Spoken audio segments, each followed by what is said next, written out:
So stem guitar. Here we're going to locate our electronics pocket so we can route out our electronics pocket. In this particular blank, or guitar body, we do not have an electronics pocket. So we have a special template that's marked front, and we are going to mark where the center of the holes are. So that's where the 3 centers of the holes will go. Then we're going to punch those holes with an automatic punch, center punch, right? So it has a spring loaded. You buy these at any hardware store. So it's a spring loaded center punch, or automatic center punch. And then we're going to clamp that down, and then we're going to drill our holes on that. And we're going to drill all the way through to locate the back side. And then we'll know where the holes will be at on the back side of the guitar. So here we located where the 3 holes are for the 2 pots, the volume and tone, and the switch. And now we're going to drill through there from the front to the back with an 1/8 inch drill bit. And we're using a Milwaukee M18 and an 1/8 inch twist drill bit.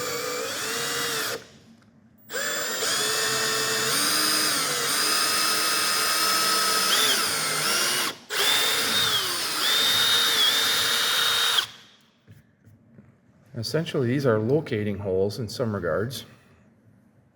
We're going to locate to the back side now.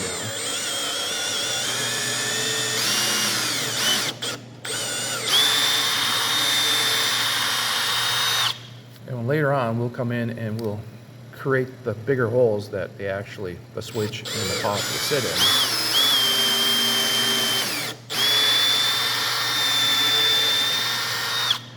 And we'll later then drill a bigger hole, and then we'll put a reamer in there so that we ream them out to the exact size of 1/2 inch and 3/8 for the pots.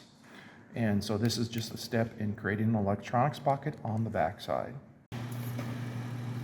So stem guitar, and here we are going to draw in where the electronics pocket is. So here we have an existing electronics cover. It's a special one. It has 3 holes where the switch and the 2 pots will be. And then we trace around that. So we have already done that. And now we're going to remove that. And now we put on a specially made acrylic template that we use for routing. And we line that up. And then we trace a pencil line around the inside. And so now we take that off, and you'll end up with 2 sets of lines. On the inside set of lines, we will go take this to the drill press, and we'll use a 1 inch Forstner bit or a 1 1/4 inch Forstner bit.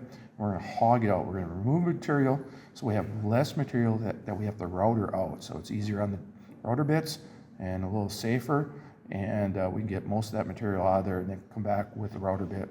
And we'll use this template as our router guide. So we'll use our top bearing. We'll run around that, but the next step is back to the drill press.